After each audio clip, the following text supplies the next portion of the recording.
Hi guys. So we're gonna make collard greens today. So first we are going to get them out of the garden. Collards. Okay, so you obviously can buy them from the store or just harvest them yourselves, which is what we're gonna do. So let's get these and get them inside and get them washed. Okay, so once you have the collards, whether you bought them in store or in the garden, you're gonna take them and you're gonna get the leaves off of the spine. Try and keep it all in one piece, just like this, where you have this piece and this, and do all of these. So after you get them all separated here, torn off the vine, you're gonna take a pot, put some water in it. You don't want a whole lot of water.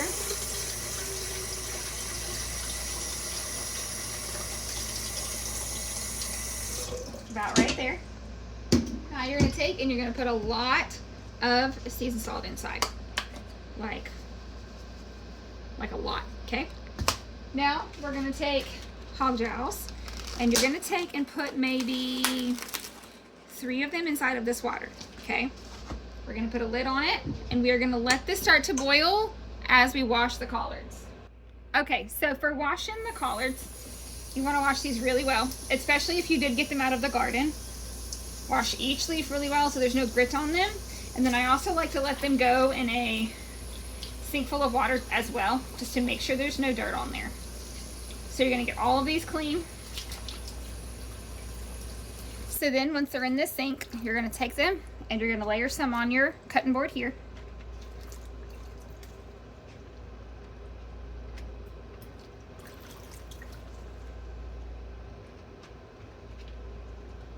And once you get a few layered here, you're going to take them and roll them like this. You're going to take your knife and cut them into sections about this big. And then put them in the pan while we get them all cut and wait on the water. So once your water looks like this, it's orange, okay? You're going to take and you're going to put all of your collard greens inside of here. Now they're not all going to be covered with water. That's good. You want them to cook down. So you're going to have to shove them in your pot. Don't touch the water, it's hot. So you're going to get them all in here and put the lid on it.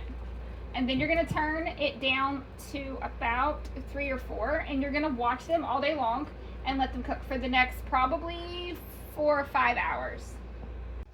Okay, to go with the collards, we are going to make the best black-eyed peas in the Instant Pot. So first, take the whole pound of black-eyed peas and just pour them inside. You don't have to soak them or any of that. All out. You want 6 cups of chicken broth. Should take that off.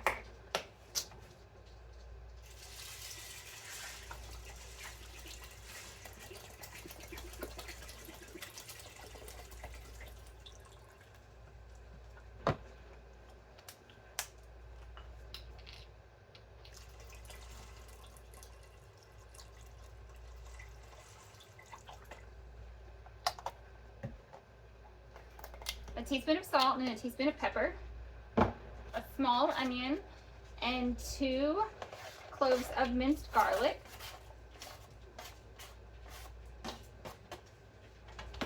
I took 4 of the hog jowls and I cut them up and I diced them. Put those in there, as well as 2 bay leaves. You're going to put the lid on and set it for 30 minutes. And then after the 30 minutes, you're gonna let it naturally release for 15. And for the meat of the meal, we're gonna make fried pork chops. So you wanna buy pork chops with bones in them. Don't buy boneless pork chops. Okay, so first thing you wanna do with pork chops is wash them. Yes, wash the meat. I know people say that you don't have to wash meat, but you definitely do, especially with pork chops, because they leave little bone pieces all over them. But people are worried about apparently cross-contamination. Wash your sink when you're done, okay? So wash your pork chops, and then you're just gonna lay them out on a pan, okay?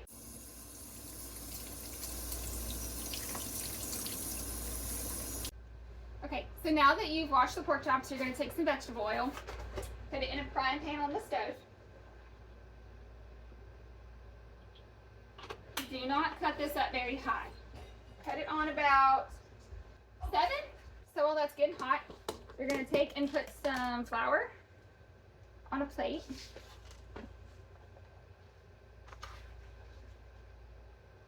And you can take and season your pork chops. I just like to use salt and pepper, but you can use whatever you want here. So also right now we need to cut the oven on 450 degrees because we're going to make cornbread. Okay, now that the grease is ready, you're going to take the pork chops, put them in the flour, salt and pepper the other side as well. Cover them all in flour.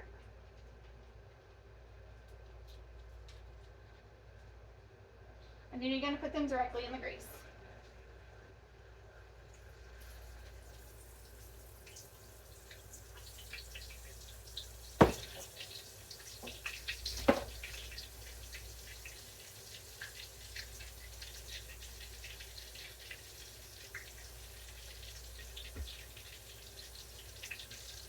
Okay, now we're going to make cornbread.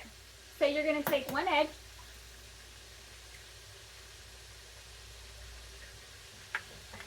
1 1/3 cups of whole milk, 1,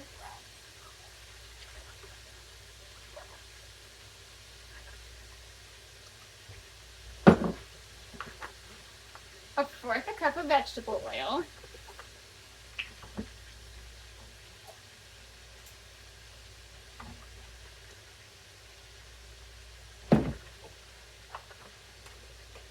and you're going to mix that around really well.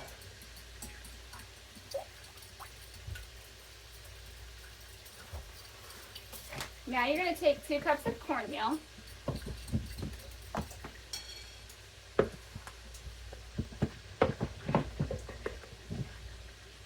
and put it right in that mixture, and mix that around really, really well.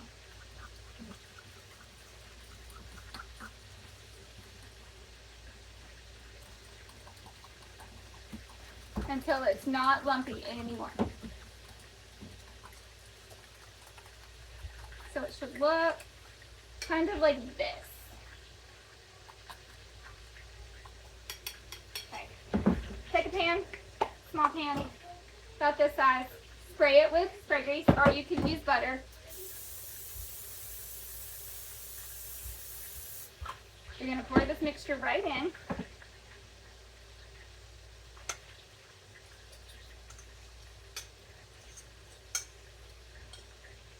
And you're going to put this in the oven for 22 minutes.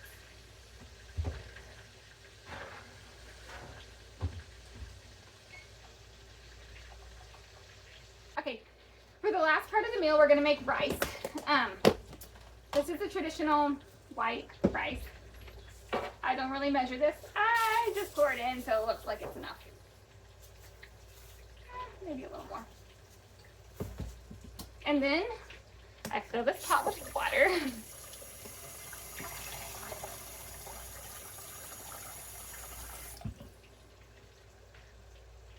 Like this.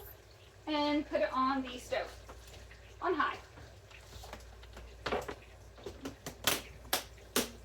So while dinner's cooking, I want to share a verse with you, and that is Romans 8:11. And it says, "But if the spirit of him that raised up Jesus from the dead dwell in you, he that raised up Christ from the dead shall also quicken your mortal bodies by his spirit that dwelleth in you." So this is saying, if Christ dwells in you, if you are saved, if you are a Christian, and you are indwelled with the Holy Spirit, then that same spirit that raised Jesus from the dead, the same spirit that was here on the earth before God created everything, the actual Spirit of God is living inside of you, inside of us. And if we could just get a hold of what that means, we could literally change everything. Everything. If we knew really what that meant. It's not something that we just say. Oh, I have the Holy Spirit. First of all, it's not the Holy Spirit. It's a He. And He, His whole self, dwells inside of you. Think about that. Once the cornbread is out of the oven, the second that it comes out, you want to take and put a hunk of butter right on the top. Let it melt, kind of rub it around the sides. And then just let it sit right on the top. So now when the rice is ready, you're going to pour it into the strainer. And then you're going to rinse it off.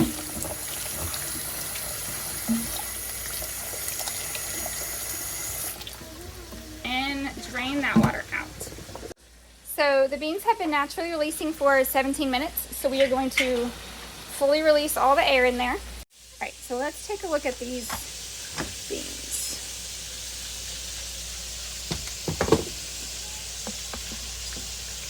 Perfect. You can just keep the lid on them. Make sure you turn off the Instapot and unplug it while the rest of dinner is cooking. And it is all finished. Rice, beans, cornbread, pork chops, and collards. Now I will give you one tip as to how to plate part of this, okay? First, you're gonna take your rice, put it in a bowl, and then, trust me, you're gonna take your black-eyed peas and put them right on top of that. And you're all done.